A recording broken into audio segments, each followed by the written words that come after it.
Bien, donc nous commençons la première séance de l'après-midi et je voudrais tout d'abord souligner un aspect, c'est le côté pluridisciplinaire qui est vraiment tout à fait remarquable puisque ce matin et très largement cet après-midi, nous avons une belle convergence de spécialistes plus divers les uns que les autres qui apportent tous donc leur regard et je trouve que ça correspond vraiment idéalement à notre LAPRIL, laboratoire pluridisciplinaire de recherche sur l'imaginaire littéraire. Et je remercie donc Natacha d'avoir su faire converger toutes ces spécialités. Je voulais rendre aussi un hommage à notre graphiste Lionel Cazot qui est l'auteur à Bordeaux 3 de cette belle affiche. Alors nous allons commencer donc cette première séance avec la communication d'Isabelle Limousin, qui est conservateur au musée Picasso et bien qui est très très investie sur les questions de l'imaginaire, puisqu'on la retrouve dans de nombreux colloques sur ces questions-là. Et donc elle va nous parler d'un événement fondateur, donc l'exposition au musée des arts décoratifs à la fin des années 60.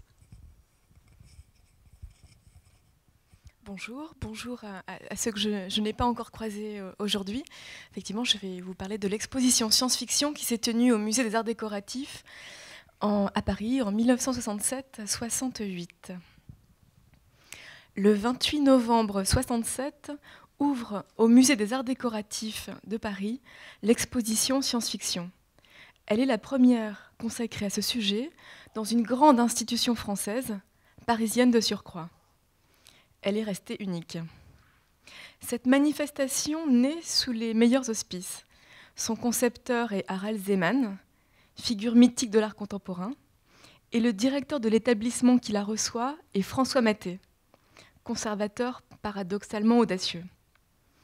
Parmi ses contributeurs figurent Pierre Versin, prêteur d'une partie de sa collection, ainsi que Gérard Klein, auteur du fameux texte intitulé « La science-fiction est-elle une subculture ?» De cette manifestation éphémère reste aujourd'hui un catalogue et des archives conservées principalement au musée des arts décoratifs et à la Maison d'Ailleurs, explorées pour cette intervention. À plus de 40 ans de distance aujourd'hui, je me suis penchée sur cette manifestation consacrée à l'ASF en tentant de comprendre plusieurs choses. Comment s'est construit ce projet d'exposition? Qui ont été ses acteurs? Comment a-t-elle été conçue? Quels ont été ses enjeux et ses partis pris?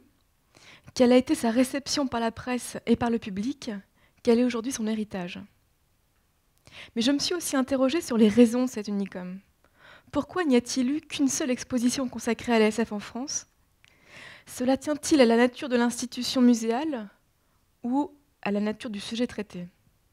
Plus largement, en étudiant cette exposition, la question devient pourquoi et avec quel projet peut-on présenter la science-fiction au musée?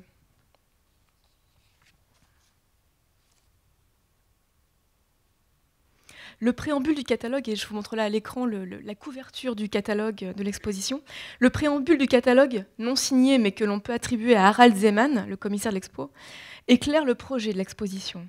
Je lis. Le but de cette première exposition générale de science-fiction est de dresser l'inventaire des formulations et représentations d'un avenir proche ou lointain, possible ou impossible, sorti de l'imagination des hommes de toute époque et de différentes provenances ou métiers, de l'artiste et de l'écrivain, du scientifique, du technicien et du sociologue, du dessinateur et de l'illustrateur, du metteur en scène, du producteur de jouets, de l'éditeur, du collectionneur, même de groupes comme clubs, sectes, associations. Science-fiction n'est pas une exposition d'œuvres d'art. Il n'y a pas un art science-fiction comme il y a actuellement un art cinétique, mais la démonstration d'un phénomène littéraire, artistique, sociologique et avant tout populaire, qui peut se manifester partout et sous n'importe quelle forme. Le ton est donné, aucune limite, qu'elle soit temporelle, spatiale, catégorielle ou intellectuelle, n'est donnée à ce projet, si ce n'est son sujet. La science-fiction n'est pas définie, mais, je cite de nouveau, elle peut se manifester partout et sous n'importe quelle forme. Ces derniers termes sont en gras dans le texte. Le visiteur du musée des arts décoratifs peut s'attendre à une exposition tous azimuts, dégager des attendus élitistes du musée. Contrairement à la plupart, celle-ci ne se limite pas à la présentation d'œuvres d'art, mais offre au regard de tous, tout type d'objet pouvant servir son propos. Elle ne se consacre pas à l'exploration scientifique d'un sujet classique, mais à celle d'un, je cite, phénomène populaire. Fait intéressant, le musée qui reçoit l'exposition est celui des arts décoratifs, logé dans le pavillon de Marsan, au Palais du Louvre. Sa collection est essentiellement composée d'objets d'art, non pas d'œuvres, comme son voisin prestigieux, mais d'objets extraits du quotidien par leur qualité. Ce musée, placé au cœur du monde de l'art par sa localisation, est en fait à la marge par sa destination. Au-delà des déclarations d'intention, que trouve le visiteur de cette exposition ? Je cite de nouveau le préambule du catalogue. À défaut d'une iconologie générale science-fiction, la présentation de ces quelques 3000 objets et documents reste très proche des champs de production.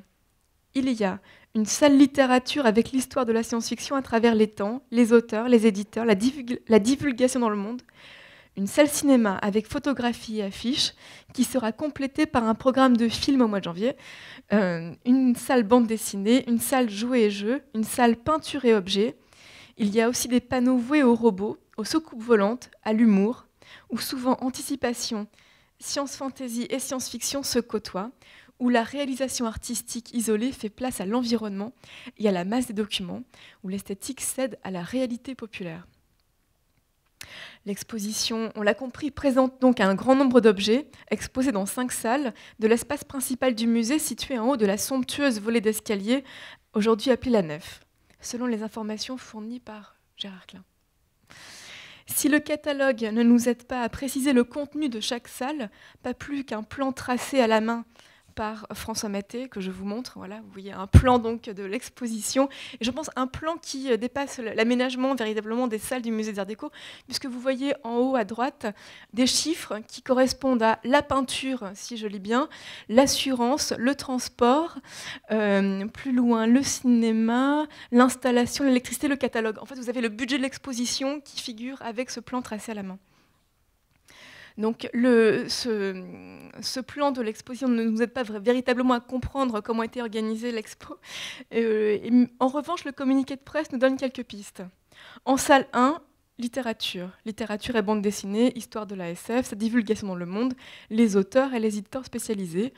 On y trouve des planches originales de Barbarella, Lon Sloan, Pravda, Les naufragés du temps.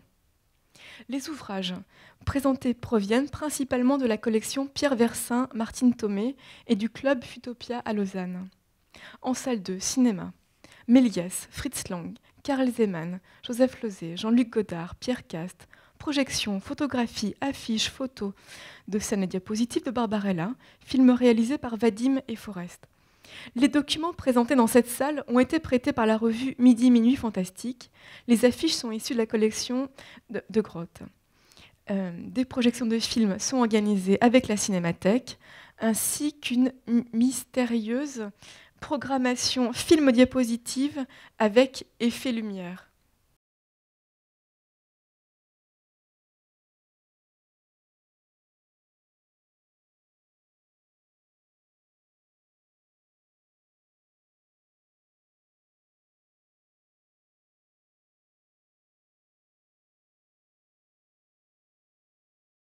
Et là, vous avez les courriers qui ont été adressés par François Maté à Henri Langlois, à la Cinémathèque française, pour organiser la programmation de films de l'exposition. Donc ces archives proviennent du Musée des Arts Décoratifs. Salle 3, bande dessinée. Là, je suis désolée, je n'ai aucune précision à apporter au contenu de la salle. Salle 4, jouets et jeux. Bataille interplanétaire, robots, monstres japonais, jeux de famille, les astronautes de l'espace, la Batmanie, animation audiovisuelle. Salle 5, œuvres d'art et objets. Œuvres de Rancillac, Héros, Martial Reiss, la lampe d'Agam, le manipulateur de Piotr Kowalski, les amants de Takis, la cabine à conditionnement de Hans Walter Müller, les reflets liquides de Liliane Lynn et enfin les panneaux consacrés aux robots, aux soucoupes volantes, à l'humour, à la mode. Alors là, je voudrais qu'on s'intéresse plus précisément aux œuvres d'art présentées dans l'expo. Le commissaire Harald Zeman a effectué un choix de création réalisé par des artistes contemporains français et étrangers, pour la plupart actifs à Paris dans les années 60. Bernard Rancillac et Hérault appartiennent au groupe d'artistes réunis sous la bannière de la figuration narrative. Hérault fait partie du groupe des nouveaux réalistes. Un courrier nous permet d'apprécier l'œuvre d'Hérault qui était présentée.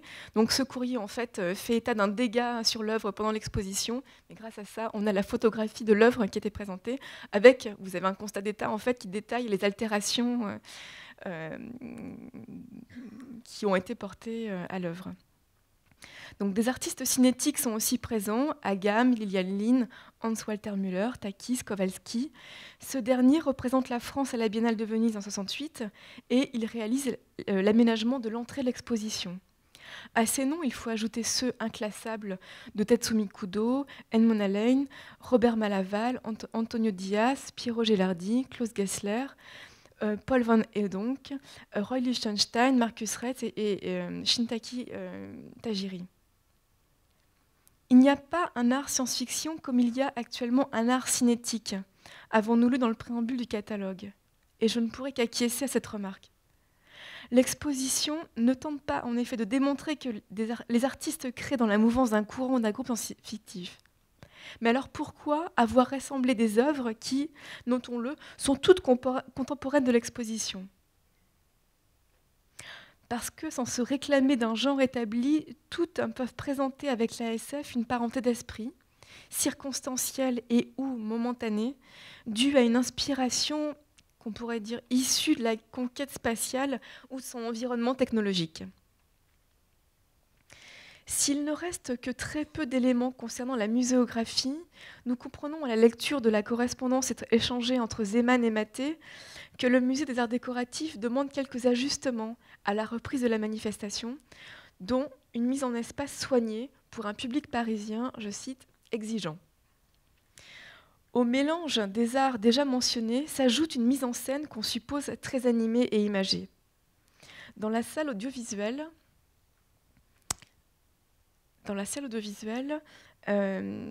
sont prévus des films, donc là vous avez le descriptif de ce qu'on trouve dans cette salle, sont prévus des films au plafond, des projections de diapositives, des projections de films de nouveau au plafond, des illuminations dans les vitrines.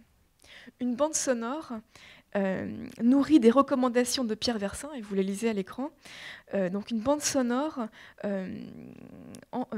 accompagne les oreilles des visiteurs, tandis que Zeman interroge dans un autre courrier, Zeman interroge Philips à la demande de Kowalski sur la faisabilité technique de son projet de changer les proportions de la salle avec l'aide de la matière plastique, entre parenthèses, cocon au pistolet. Son idée, l'idée de Kowalski, est d'incorporer dans le décor 5 appareils téléviseurs à circuit fermé qui reflèteraient les images de 5 salles. Vous voyez, voilà, les projets qui étaient ceux des concepteurs de l'exposition. Et on peut se dire que si la science-fiction fournit un matériel de premier choix pour les arts de l'imaginaire comme pour la création d'une expérience inédite dans les salles du musée, son catalogue s'adresse moins au sens du visiteur qu'à ses neurones. Ils sont publiés 7 articles écrits par Gérard Klein, Pierre Versin, Demettre Iokamidis, Pierre Coupry et Jacques Sadoul. Si les noms de Jacques Sadoul et Demettre Iokamidis sont familiers aux lecteurs de science-fiction, celui de Pierre Coupry l'est peut-être moins.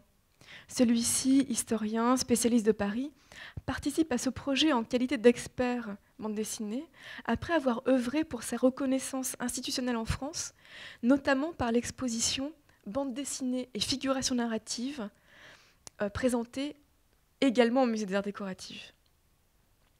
L'ambition manifeste de ces textes, écrits par des autorités reconnues, est de légitimer la science-fiction par des analyses inscrivant la science-fiction dans l'histoire de la littérature, de la bande dessinée, des comics books, etc.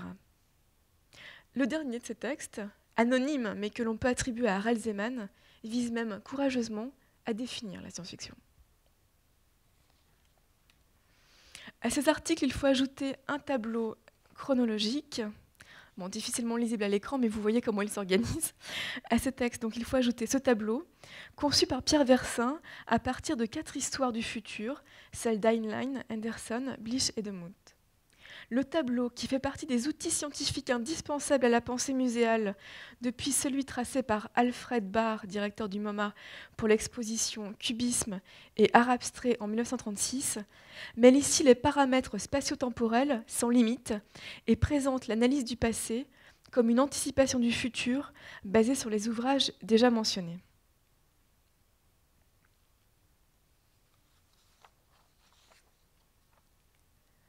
L'exposition science-fiction est d'abord l'histoire d'une rencontre, celle d'Harald Zeman, son commissaire, et de François Maté, conservateur au musée des arts décoratifs.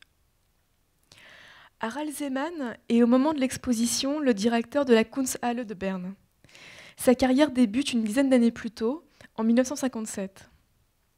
Le jeune Suisse, alors âgé de 22 ans, organise à Saint-Gall, en Suisse, sa première exposition consacrée aux peintres-poètes, poètes-peintres, démarquant déjà sa pratique des sujets classiques pour aborder les marges de la création.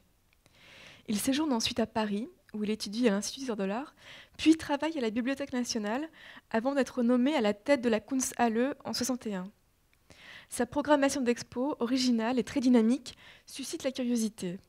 Citons seulement l'exposition de la collection Hans Prinzhorn, constituée d'œuvres de malades mentaux en 1963, et l'emballage de la Kunsthalle par Christo et Jeanne-Claude en 1967-1968.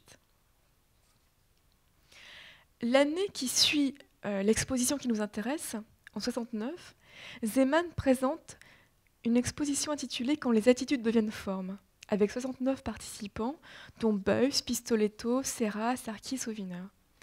Cette exposition devenue historique donne littéralement à voir des attitudes devenues formes, autrement dit une création contemporaine fondée sur l'adoption de postures, de matières ou de formes qui deviennent propres à chaque artiste. À la suite de cette manifestation, Zeman doit quitter son poste. Le public est désorienté par une exposition dont le propos est mal reçu, tandis que la puissance publique s'offusque d'une œuvre de Michael Heiser, Berne Dépression, qui consiste en la destruction du trottoir situé devant la Kunsthalle. La distance entre l'un et les autres devient irrémédiable et Harald Zeman quitte l'institution lorsque son projet d'exposition sur Joseph Beuys est rejeté. Il fonde alors l'Agence pour le travail spirituel à l'étranger au service d'une possible visualisation d'un musée des obsessions. Il s'explique. Parce qu'un musée des obsessions, on ne peut pas le faire, c'est un musée dans la tête. Zeman poursuit son activité en tant qu'entrepreneur, là où ses objets reçoivent un bon accueil. Il invente un nouveau travail, celui de commissaire indépendant, délivré des pesanteurs de l'administration, basé sur une intuition singulière, la confiance des artistes, la fluidité d'un réseau et la capacité à fournir des projets originaux. Suivent les expositions Happening et Fluxus, la Documenta de Cassel en 1972, les machines célibataires, Quête pour une œuvre d'art total, qui toutes sont devenues des expositions historiques et qui marquent durablement l'art contemporain comme l'écriture encore récente de son histoire. Premier commissaire freelance, Zeman ouvre la voie d'une nouvelle génération. Oh, excusez-moi.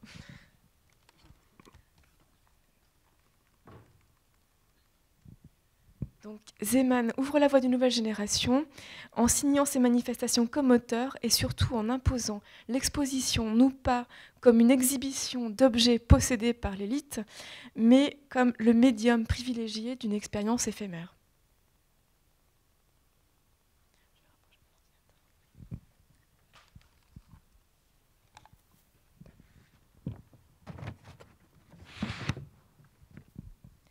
L'autre protagoniste principal de cette histoire est François Maté, que vous voyez au centre de la photographie. C'est le jeune homme discret avec les lunettes. François Maté, conservateur, fonctionnaire, agent du ministère des Affaires culturelles, n'en est pas moins à sa manière lui aussi un homme des marges et un innovateur. Il n'est pas issu comme nombre de ses confrères de la grande bourgeoisie parisienne, mais vient de la modeste campagne franc-comtoise. Son parcours est celui d'un autodidacte à l'esprit ouvert et libre. Nommé en 1955 à la tête du musée d'art décoratif, musée atypique par nature puisqu'associatif et soumis à des impératifs de gestion et de rentabilité encore inconnus des musées nationaux, Maté assure à son établissement la programmation d'art moderne et contemporain qui fait alors défaut au Musée national d'art moderne, situé à cette époque-là au Palais de Chaillot. C'est en effet au Musée des arts décoratifs que sont présentées des expositions originales dédiées à l'objet, la robe de mariée, au bolide, à la voiture de course, à la problématique artiste-artisan, à l'affiche, comme les grandes expositions introspectives consacrées à Picasso, Léger, Chagall, Matisse ou encore Dubuffet.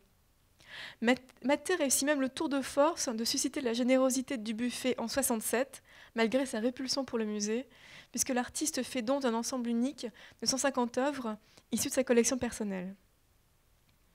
Après l'exposition SF, François Maté est le commissaire à la Triennale de Milan, puis il crée le Centre de création industrielle, amené à rejoindre le Musée national d'art moderne au futur Centre Georges Pompidou.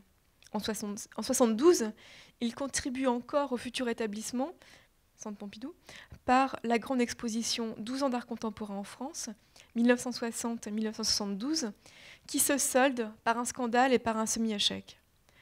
Sa carrière se poursuit toutefois au Musée des Arts Décoratifs, qu'il quitte en 1985 après avoir organisé plus de 300 expositions qui auront vraiment marqué leur époque. Le projet de ce duo vraiment hors norme est présenté à Paris pendant l'hiver 1967-1968. Au même moment, le visiteur a le choix avec d'autres expositions. Je cite « L'art russe des sites à nos jours, trésor des musées soviétiques, Ingres, 20 ans d'acquisition au musée du Louvre, Rodin collectionneur, dessin napolitain au cabinet des dessins du musée du Louvre, Van Dongen. » Autant dire que l'offre des musées phares de la capitale est très classique et axée sur des sujets érudits en comparaison de celle du musée des arts décoratifs. L'exposition SF résonne en revanche mieux avec l'époque et la fascination pour la conquête spatiale qui oppose les deux blocs pendant la guerre froide. Pour le programme cinématographique, François Maté écrit même aux ambassades des deux pays pour obtenir des films à présenter sur leurs programmes spatiaux, tant leur iconographie irrigue la création contemporaine. Donc là, vous avez les courriers signés par François Maté et adressés aux ambassades de l'URSS et de l'ambassade des États-Unis. L'exposition ouvre le 28 novembre 1967. Quelle est sa réception par la presse ? Je cite deux articles ou extraits. Connaissance des arts. Science-fiction. Tableaux, sculptures, cinéma, musique, 4000 documents évoquent avec autant d'humour que d'intérêt les étapes d'une fiction souvent délirante. La Gazette des Beaux-Arts, qui est un des bastions du classicisme. Selon Jean-Pierre Crépel, donc étonnamment il cite François du 2 décembre, selon Jean-Pierre Crépel, le musée des arts décoratifs est devenu le paradis des robots, des soucoupes volantes, des fœtus en des bulles de plastique et des machines à remonter le temps. Vous mettez les misérables à un bout et vous obtenez à l'autre le père Hugo, complet avec la barbe. Cette exposition présentée cet été à Berne rappelle d'abord que la science-fiction est vieille comme le monde historique tout au moins, puisque sa première manifestation, l'épopée de Gilgamesh, remonte au 3e millénaire avant Jésus-Christ. Elle fait état d'une sorte de pays de cocagne et d'une herbe qui assure l'immortalité.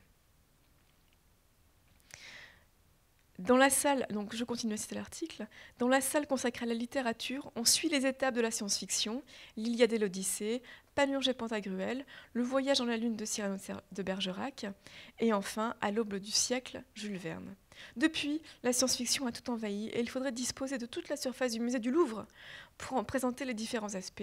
Plus modeste, le musée des arts décoratifs consacre 5 de ses salles à en présenter l'aspect littéraire, photographique, cinématographique et plastique. Malgré un sujet déroutant, l'exposition est traitée avec intérêt par la presse généraliste et spécialisée. Mais qu'en est-il du public qui se rend au musée des arts décoratifs ? J'avoue qu'il est difficile d'évaluer a posteriori le succès d'une exposition, mais nous avons la chance d'avoir parmi nous Gérard Klein, et peut-être pourras-tu nous en dire quelques mots. La manifestation s'achève le 26 février 1968 à Paris pour être présentée dans les semaines suivantes à Düsseldorf. Quelle est sa postérité ? Plus de 40 ans après sa tenue. En France, les années 60 sont les années creuses pour la SF. Dans l'édition, après l'effervescence des années 50 et le lancement de 3 collections dédiées, le rayon fantastique, anticipation et présence du futur, la décennie suivante est celle de la retombée, du creux de vague. Et le rayon fantastique s'interrompt d'ailleurs en 64. L'exposition science-fiction contribue-t-elle à relancer l'intérêt pour le sujet ? L'année suivante, en 69, Gérard Klein se voit confier la création d'une nouvelle collection dédiée à la littérature SF aux éditions Robert Laffont. Pierre Versin, de son côté, va diriger une nouvelle collection de classiques SF, publier son anthologie de l'utopie des voyages extraordinaires et de la science-fiction, et continuer d'enrichir sa collection qui sera donnée à Yverdon-les-Bains. Le 1er mai 1976 ouvre dans cette ville la Maison d'ailleurs, musée de la science-fiction, l'utopie des voyages extraordinaires, qui conserve 2000 documents, ainsi que 40 000 ouvrages issus de sa collecte d'amateurs éclairés, dont une belle part a été exposée au musée d'art décoratif. L'exposition est devenue musée. Quelques mots pour conclure. Il n'existait pas d'art science-fictif en 1967, pas plus qu'il n'en existe en 2012, mais toujours des œuvres qui résonnent aux yeux des amateurs. Voyons Vaseline onirique, 2002, cette œuvre de Gilles Barbier, qui se présente discrètement posée au sol d'une galerie d'art contemporain, pourrait aisément passer inaperçue. Celui qui la remarque pourra, s'il connaît déjà l'œuvre de Gilles Barbier, y lire une allusion coquine. Et s'il connaît l'histoire de la SF comme l'artiste, y voir aussi un clin d'œil à l'exposition historique consacrée à ce sujet. La couverture de son catalogue reprend en effet une illustration de Ed Hemswiller pour le catalogue Magazine of Fantasy and Science Fiction. Et là, vous avez d'ailleurs la demande d'autorisation à l'illustrateur pour la couverture du catalogue. Un projet de reconstitution de l'exposition a récemment été proposé au musée d'art décoratif. Donc, reconstitution de l'exposition de 67-68. Le musée n'a pas donné suite à ce projet, considérant que trop peu d'éléments sont parvenus jusqu'à nous. Considérant peut-être aussi que la nostalgie attachée à ce type de projet rétrospectif s'accorde mal avec le sujet, comme avec la programmation tonique de l'établissement. Le musée a préféré faire le choix d'une exposition actuellement consacrée aux jouets Star Wars. Vous pouvez voir actuellement. Même si son sujet n'en a pas, le médium exposition possède lui des limites. La manifestation des arts décoratifs tente d'embrasser la science-fiction par sa définition et sa théorisation en présentant un grand nombre d'objets et en publiant un ouvrage de référence, alors que son sujet, comme il est clairement annoncé, dépasse toute limite et ne peut que lui échapper par nature. Elle tente aussi d'historiciser et d'ancrer la SF dans la profondeur des millénaires passés pour affirmer son évidence. La démonstration est toutefois affaiblie par la présentation dominante d'objets et d'art contemporain. L'exposition tente encore de légitimer la SF comme genre. Mais le musée, s'il possède bien ce pouvoir de légitimation, est-il le bon destinataire de sa spécificité ? Sa nature essentielle ne va-t-elle pas à l'encontre du genre ? L'élitiste et le distanciateur d'un côté, le multiple, l'éphémère, l'humoristique et le populaire de l'autre, peuvent-ils se rejoindre ?